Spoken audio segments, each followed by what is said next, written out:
발레복합 2강 마지막 작품 가겠습니다. 몽골무기.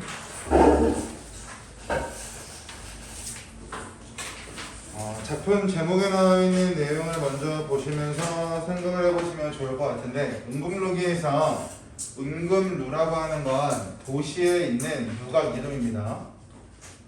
기라고 하는 글자는 고전수필이라고 하는 갈래가 있었을 때 고전수필 중에 기라고 하는 갈래가 따로 있어요. 그 안에 기라고 하는 갈래는 자신의 경험을 솔직하게 표현을 합니다. 결국 자신의 경험을 표현한다라고 하는 건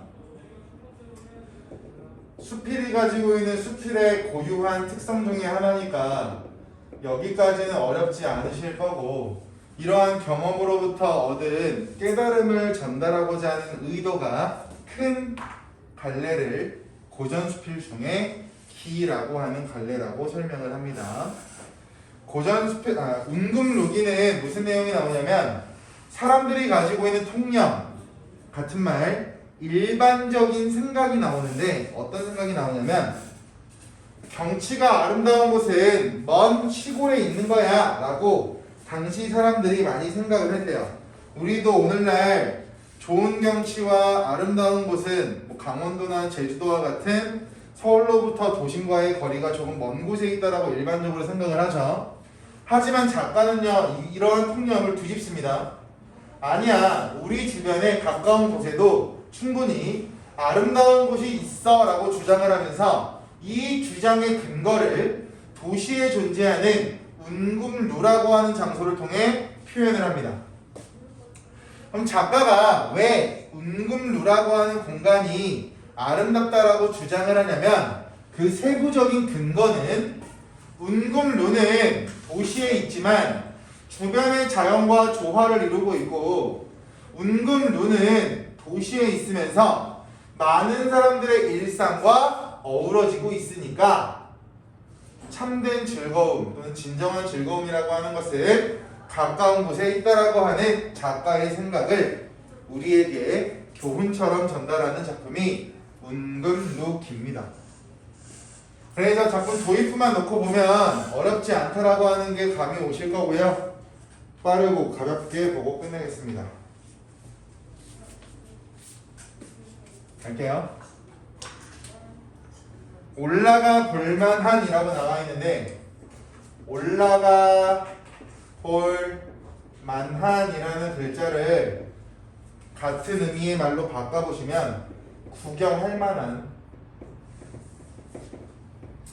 이라고 해석하시는 게 조금 더 좋으실 것 같아요.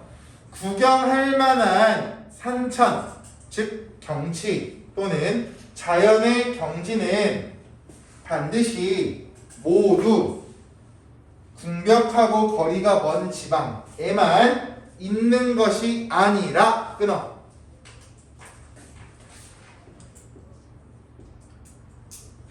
즉 일반적으로 사람들이 가지고 있는 통념에 대해서 이 의를 제기하고 있죠. 먼 데만 아름다운 것이 있는 것이 아니라, 여기 밑줄 왕자의 도성이나 대중이 모인 도회지 밑줄 쳐보시면 주위의 가까운 곳이 되겠죠. 예를 들어서 뭐 도시 이런 것들, 주위에 가까운 곳에도 여기 밑줄 본래 좋은 산천이 없는 것이 아니다라고 나오니까 없다 부정 아니다 부정 이중부정이죠. 그럼 이중부정이 사용되면 결국 아름다운 경치가 많다라고 하는 걸 강조할 거야. 어디에? 주위에 가까운 곳에도 아름다운 경치가 많아. 첫 번째 문장에서부터 글쓴이가 자신의 생각을 제시하고 있다고 볼 수가 있겠죠. 구경할 만한 공간이 먼 곳에만 있는 것이 아니라 주위에 가까운 곳에도 아름다운 경치가 많다. 첫 번째 부분에서부터 글쓴이는 자신의 생각을 드러내고 있으니까, 이러한 것을 수필에는 적용이 안 되는 말이긴 하지만 두괄식이라고 하죠. 앞부분에서 자신의 생각과 앞부분에서 자신의 주장을 전달하는 것을 구괄식 구성이라고 하는데 굳이 끼워 맞추면 물어볼 수 없는 부분이긴 하지만 혹시 몰라서 말씀드렸습니다. 갈게요. 명성을 노리는 사람은 명성을 노리는 사람 세모 쳐봅시다. 명성을 노리는 사람.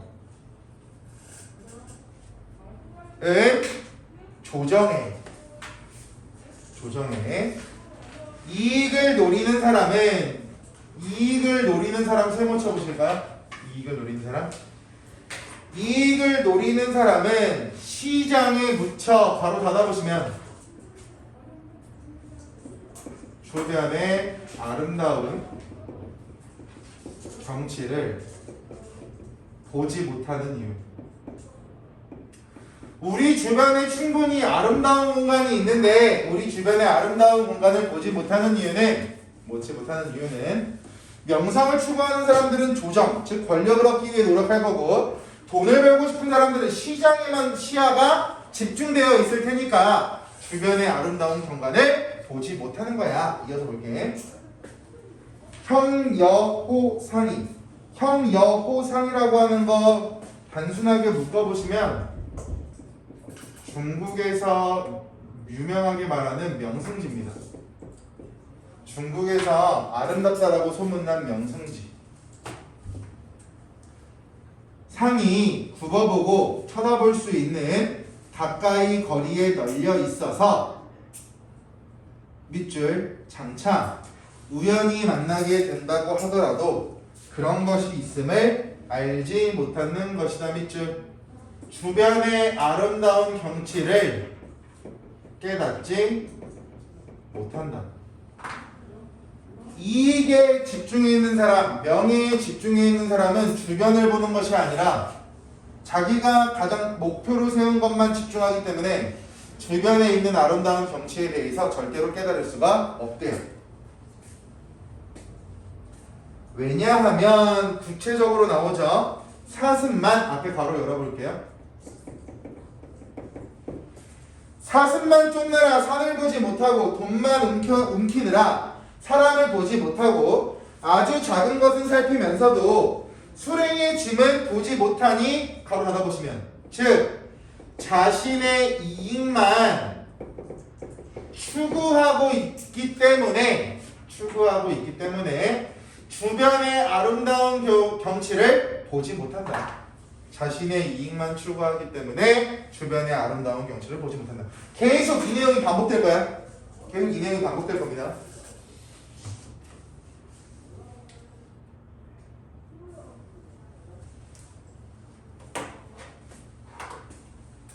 이는 마음에 쏠리는 일이 있어. 마음에 쏠리는 일이라고 하면 명예나 이익이 되겠죠. 명예와 이익처럼 마음에 쏠리는 일이 있어. 눈이 다른 데를 볼 겨를이 없기 때문이다. 이를 좋아하는 세력이 있는 사람들은 관을 넘고 진을 넘어. 관을 넘고 진을 넘는다. 같은 말, 먼 곳으로 가다. 관을 넘고 진을 건너다. 같은 말, 먼 곳으로 가다. 먼 곳으로 가서 털을 덮고는 산수놀이에 몰두하면서 스스로 고매한 척하지만 고매한 척한다. 밑줄 쳐볼까요? 스스로 고매한 체하지만 글쓴이는 이러한 모습을 비판적으로 바라보고 있다. 즉 열심히 일하다가 먼 곳에 가서 자연을 즐긴다라고 앉아있는 사람들 홀사나워. 별로 볼품없어. 이런 게 되겠죠. 고매한 체하지만 강락이라고 하는 사람은 중국 사람인데요. 경치가 좋은 곳으로 가기 위해서 길을 만든 사람이 강락입니다. 강락이 길을 내자 주민들이 놀랐고 허사가 집터를 묻자 호사들이 꺼렸으니 그러지 않는 것이 도리어 고매하다라고 나와 있습니다. 강락 세모 허사 네모. 세모. 강락과 허사는요 부정적인 인물로 나타난 사람이라고 보시면 돼요. 부정적인 인물. 왜 부정적인 인물이냐면 먼 곳까지 가서 자연을 즐기고 있는 사람들이기 때문에 글쓴이는 강락과 허사를 부정적으로 봅니다. 그러니까 결국 강락과 허사라고 하는 사람의 이야기를 가지고 온 이유도 글쓴이의 생각 또는 글쓴이의 의도를 뒷받침하기 위한 근거로 활용하고 있겠죠. 호사들이 꺼렸으니 그것이 도리어 범해하다.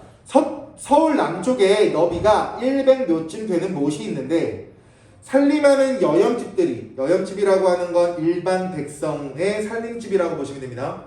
살림하는 일반 백성의 집이 빙 둘러있어 질비하고 이거나 지고 타거나 걸어 그 옆으로 왕래하는 사람들이 앞뒤에 연락부절하다. 소식이 끊이지 않는다는 뜻입니다. 연락부절 같은 말, 소식이 끊이지 않는다. 소식이 끊이지 않는다. 여기 밑줄.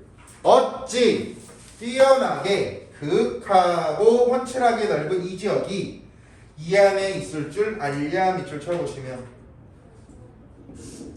도시 주변에 아름다운 곳이 있는 것을 사람들이 알지 못한다. 서리적 표현이죠. 뛰어나게 그윽하고 훤칠하게 넓은 지역이 이 안. 여기서 말하는 이 안이라고 하는 건 도시가 될 테니까 도시 안에 있다는 것을 알겠는가? 알지 못할 거야 라고 하는 설의적 표현을 통해서 글쓴이는 도시 안에 있는 아름다움에 대해서 알지 못하는 사람들에 대해서 이야기를 하고 있다. 후지원 정충년 여름 연꽃이 만발했을 때 현복군 관렴은 이 관렴이라고 하는 사람은 화자가 긍정적으로 보는 사람입니다. 긍정적으로 보는 사람. 화자가 긍정적으로 본다는 관렴.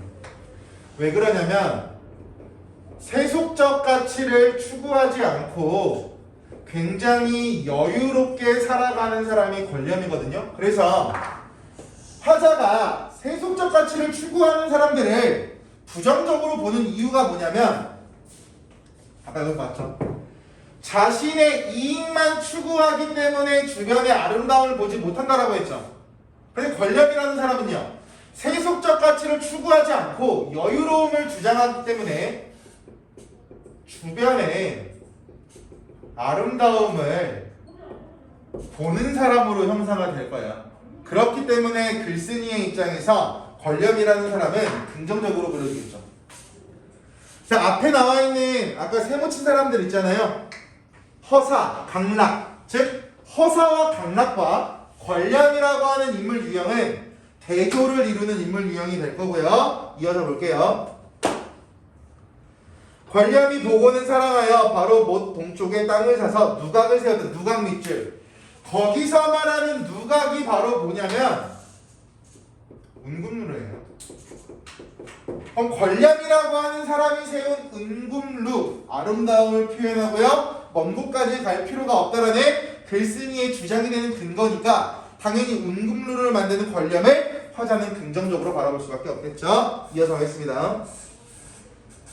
높이는 이라고 나오는데 높이는 앞을 바로 열어보시면 지금부터 뭐가 나올 거냐면 운금루의 모습을 자세히 묘사할 거야. 그래서 묘사하는 부분이라 괄호만 치고 넘어갈 겁니다.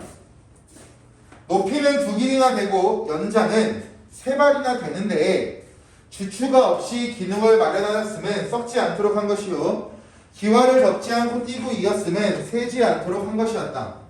석가래는 다듬지 않았지만 굵지도 약하지도 않으며 벽토는 단청하지 않지만 화려하지도 않고 누추하지 않아 대략 이러한데 온 못의 연꽃을 모두 차지하고 있다. 그걸 받아보시면 여기까지가 운금루의 모습을 자세하게 묘사하고 있다.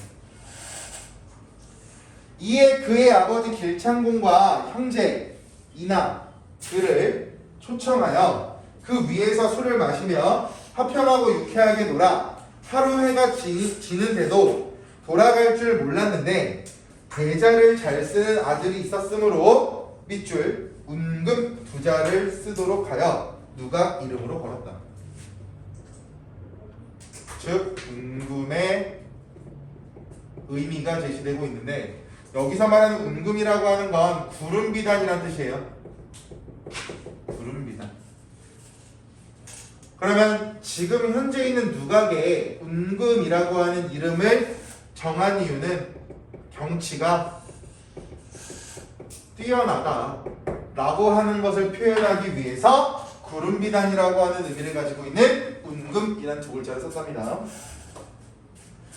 나는 한번 가보니 라고 나오는데요. 향기로운 앞에 괄호 열어보실게요. 지금부터는 뭐가 나올 거냐면 열거법이 사용될 텐데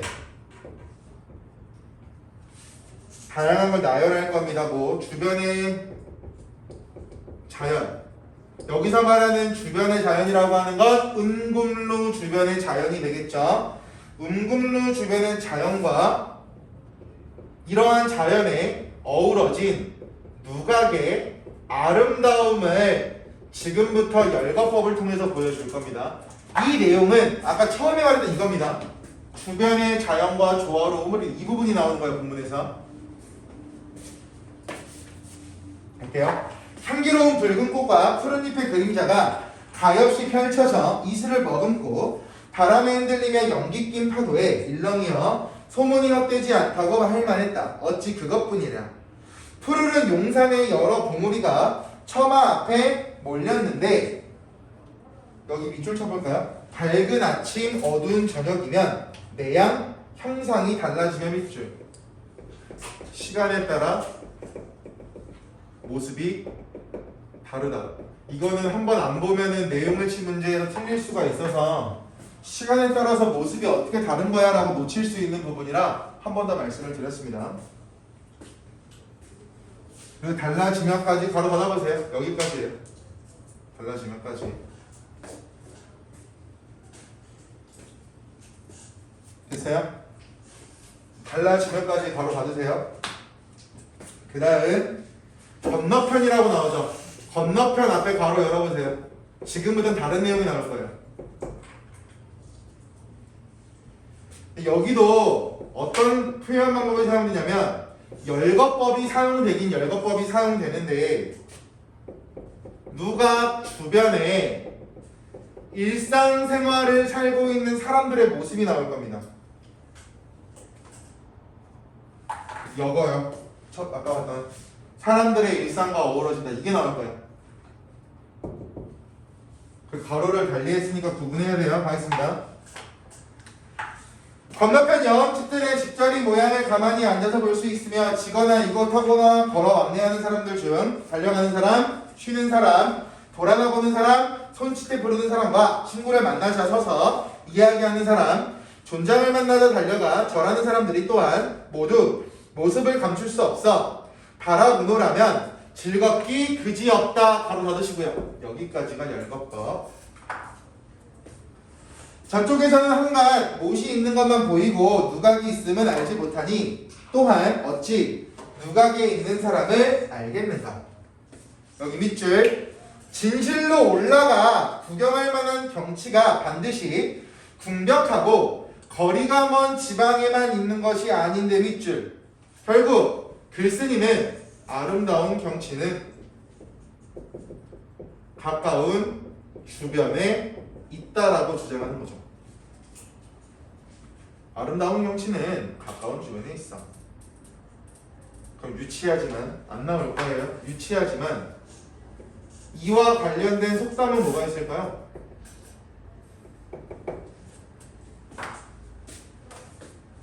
뭐가 있을까? 너희들이 아는 일반적인 속담이면 아이고 뭐라는 거야? 등잔빛 치웠다 되겠죠.